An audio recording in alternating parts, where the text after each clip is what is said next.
Job भेटला की हे करेल ते करेल जे आज म्हणत आहेत त्यापैकी आम्ही एक होतो. आम्हाला वाटलं खिशात जेव्हा काही पैसे येतील तेव्हा स्वप्न पूर्ण होतील, पण असा काही फारसा बदल होत नाही. बदल फक्त गाव सोडून शहरात आलो आणि काळ्या रंगाचं थोडं गोरं झालो. काही तर तेही झाले नाही.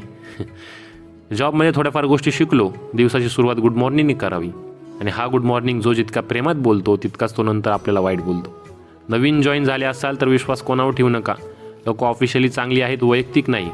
जाकीर खानने गोष्ट बोलली होती की काम 19-20 चलेगा पर आदमी 20 होना चाहिए. कामात नकळत चूक होऊन जाते, पण माणूस म्हणून तुम्ही कधी चुकू नका. तुमच्या मागे होत राहतील ऑफिस पॉलिटिक्स, पण तुम्ही कपटी कधी बनू नका. लोक ठेवत राहतील नावं तुम्हाला, साफ नियत तुमची सोडू नका.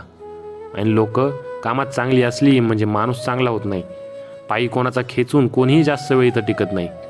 ह्या सगळ्यातून जर साथ देणारी तुम्हाला भेटली चांगली माणसं, मित्र, तर नशिबान आहात. रोजचा दिवस जिथं घालवायचा आहे तो दिवस आनंदी जातो. आणि शाळेत जोपर्यंत होतो तोपर्यंत शाळेलाही आपण नावच ठेवली ना, पण तीच शाळा भरपूर काही शिकून गेली आणि आता शाळाही आठवते. असंच आहे जॉबला किंवा कंपनीला जर नावं ठेवत असाल तर लक्षात ठेवा, लोक सगळीकडे सारखीच आहेत. कोणी चांगली तर कोणी वाईट, सारी दुनियाच आहे.